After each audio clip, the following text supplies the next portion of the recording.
Muy bien, hola, buenas tardes. Si veis que no hablo muy alto es que tengo los oídos taponados y me retumba la voz en la cabeza y entonces estoy un poco fatal, así que me disculpo previamente.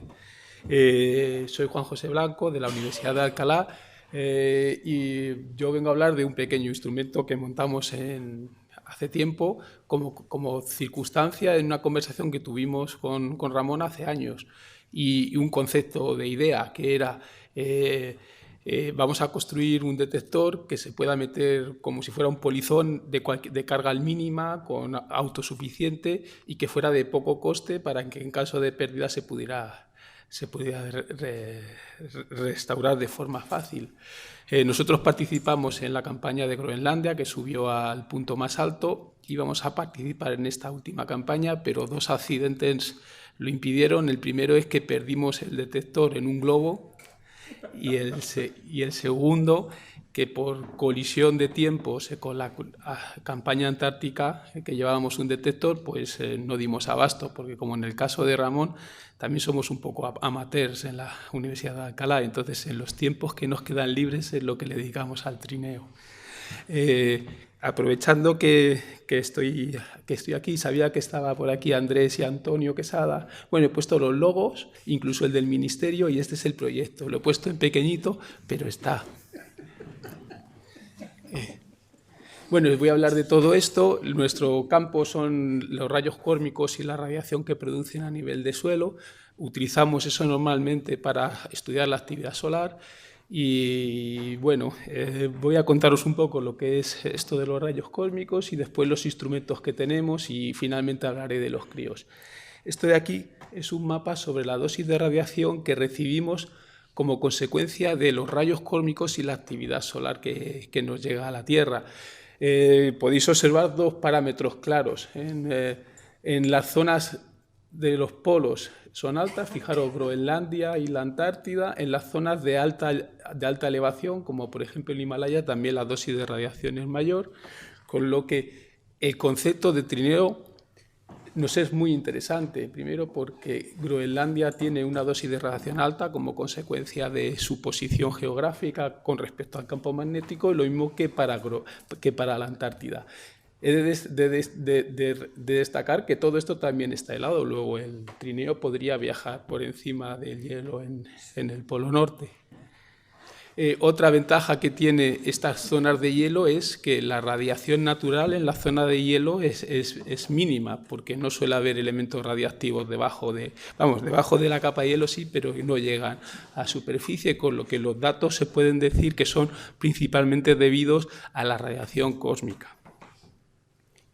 ¿Qué es esto de la radiación cósmica? Un rayo cósmico es una partícula, un átomo sin electrones alrededor, que se producen, por ejemplo, en una supernova o en la propia actividad solar, llegan a la atmósfera superior y producen una serie de interacciones que multiplica la radiación de partículas cargadas en el entorno. Fijaros, solo por curiosidad, cómo a la altura de los aviones es justo la zona donde mayor radiación aparece como consecuencia de estos rayos cósmicos, y cómo a medida que bajamos en altura la radiación va descendiendo. Otra cosa que quiero destacar es que para hacer una observación general de esta radiación es necesario tener una distribución más o menos a lo largo del mundo. Cada punto son observatorios que se dedican a observar radiación cósmica a nivel del suelo a diferentes alturas, y quiero destacar, por ejemplo, que tenemos uno en Guadalajara, que ahora os enseñaré una foto.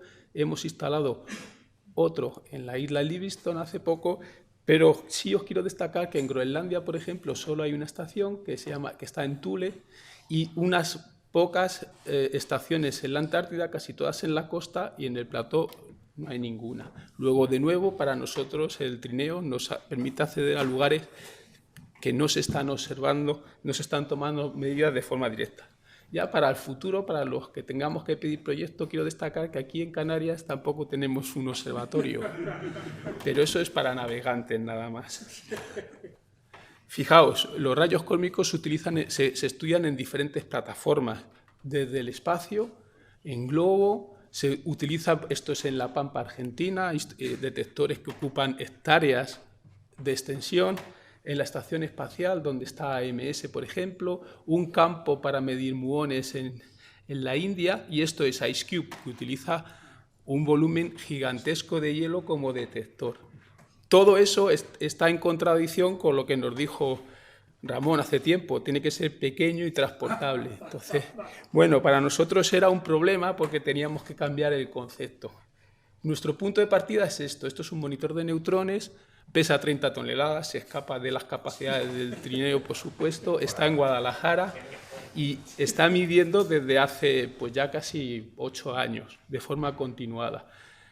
Con él podemos contribuir a esa red de monitores o de observatorios en la Tierra que están dando una medida de la actividad solar y de la radiación que recibimos a nivel de Tierra.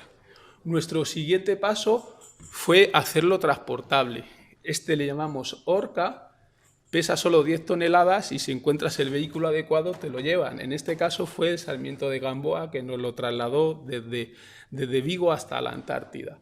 Ahora mismo está, bueno, no funcionando porque está sin potencia por el invierno, pero está funcionando durante el trayecto y en la base. Esto es un resultado preliminar de la trayectoria de Orca a lo largo del océano Atlántico hacia la base, donde podéis observar cómo la dosis de radiación en Vigo tiene este nivel. Cuando llegamos al ecuador magnético, la dosis de radiación decrece como consecuencia del campo magnético que nos protege más intensamente en esa región, y cuando llegamos a la zona ya de la base, la radiación crece porque ahí el campo magnético tiene un efecto menor sobre la radiación que llega a la base. Todas estas líneas tienen que ver con que el detector que tenemos en esas 10 toneladas es capaz de observar diferentes tipos de partículas y son diferentes tipos de energía, con lo que podemos hacer una especie de espectro sobre la radiación que llega. De todas formas, de momento Orca tampoco es transportable en el trineo. Sin embargo, esto es un mini monitor de neutrones que ha viajado ya también en el Sarmiento de Gamboa y está dentro de las especificaciones. Como veis, el objetivo parece nuestro es conseguir un hueco en el trineo de alguna manera. Pesa 250 kilos, con lo que ya está incluso en el modo normal, pero solo podríamos ir nosotros como instrumentación científica. Somos conscientes de nuestro egoísmo. Actualmente estamos construyendo uno con la colaboración de un equipo sudafricano que es quien lo diseñó, y si llegamos a tiempo a lo mejor nos podemos meterlo en esta campaña para hacer una primera prueba de este detector. Sin embargo, este mismo viajó en el Sarmiento de Gamboa y dio estos resultados tan feos porque el movimiento en el barco hizo que la electrónica se descompusiera un poco y daba lugar a estos saltos. Su hermano gemelo, que viajó en el Polar Stem en el mismo periodo, no tuvo tantos problemas con las vibraciones, y veis cómo de nuevo cerca de Alemania la radiación es mayor, pasamos el ecuador magnético, la radiación es menor, también lo tenemos aquí cuando íbamos en el Sarmiento. Y luego se recupera cuando llegamos a las zonas polares, se recupera cuando llegamos a las zonas polares. Tenemos que ver si esos datos son utilizables mediante comparación entre ambos. Luego ya tendríamos un detector para el trineo, más o menos. Lo siguiente fue reducirlo todavía más. Esta es la razón de la pérdida. En el segundo vuelo perdimos el que íbamos a llevar este año a la Antártida. Es un detector de este tamaño, que tiene un consumo de menos de 1 vatio, está compuesto con 2 contadores Geiger y su propio sistema de alimentación. Y bueno, en unos vuelos de prueba que lanzamos en esta barquilla de un globo meteorológico desde Guadalajara, lo que observamos es lo esperado, es que la radiación, que son las líneas rojas, va creciendo hacia el punto donde se produce ese ensanchamiento de radiación que veíamos en la figura del principio, es decir, a la altura más o menos de los vuelos es la máxima radiación recibida, el globo sigue subiendo, la radiación baja, se rompe el globo, empieza a caer con el paracaídas, llega al mismo nivel de radiación, crece de nuevo y luego se recupera. Es decir, la altura se observa claramente que es muy importante para la radiación. Y recordad que el plató antártico está a 2.000, 3.000 metros de altura, con lo que la dosis esperada ahí es no solo grande por el campo magnético, es decir, por la topología del campo magnético, sino también por la elevación del terreno. Finalmente conseguimos nuestro objetivo hace años y lo llevamos a Groenlandia. Nuestro detector es este. o fue este, teníamos 2 contadores Geiger, uno dentro de este blindaje para tener una idea de la energía de la radiación.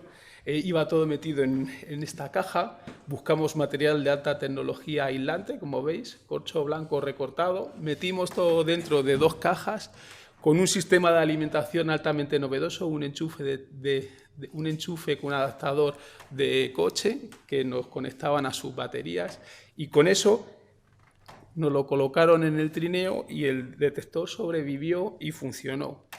En esa campaña os recuerdo que el trineo alcanzó la cota más alta de Groenlandia y se ve como la radiación que se está observando, en la línea roja es un promedio, alcanza el máximo justo en el punto más alto de la expedición. Abajo tenemos algunas medidas de temperatura en el interior, donde en nuestra caja, que era una nevera de piscina realmente, la temperatura solo por el microprocesador que llevaba, que me hace recordar que era una Raspberry, mantenía la temperatura del orden de 20 grados, con lo que no tuvimos que preocuparnos de termalizar absolutamente nada. Y bueno, he sido breve, esto es. ¿Qué quiero decir aquí? Pues una cosa que siempre le digo a Ramón cada vez que discutimos. El trineo es una plataforma. Desde el punto de vista de la ESA es claro lo que significa una plataforma, para nosotros no. Una plataforma es un sistema de transporte, no de instrumentación de pago, sino de carga útil. Es un buen concepto cambiarlo, porque la carga útil son instrumentos científicos. Esta instrumentación se tiene que ajustar a los requerimientos que plantee la plataforma. Decías uno pequeñito que no dé muchos trabajos para recoger muestras, pero también de potencia, de ubicación, de amortiguación, lo que se necesita, unas especificaciones que deben cubrir todos los instrumentos que vayan a ir. Tenemos que tener en cuenta esas restricciones para la construcción de instrumentos y de experimentos, y debemos optimizar los recursos.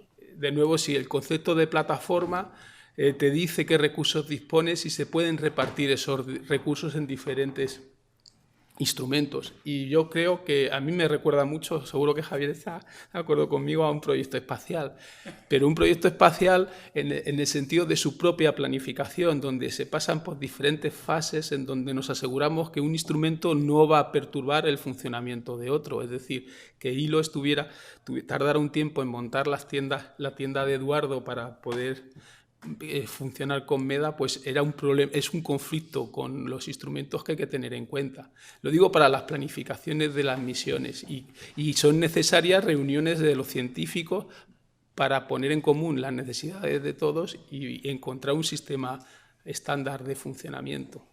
Y es, bueno, perdonad por la charla. Es que como solo hablo yo solo y me retumba la cabeza, pues...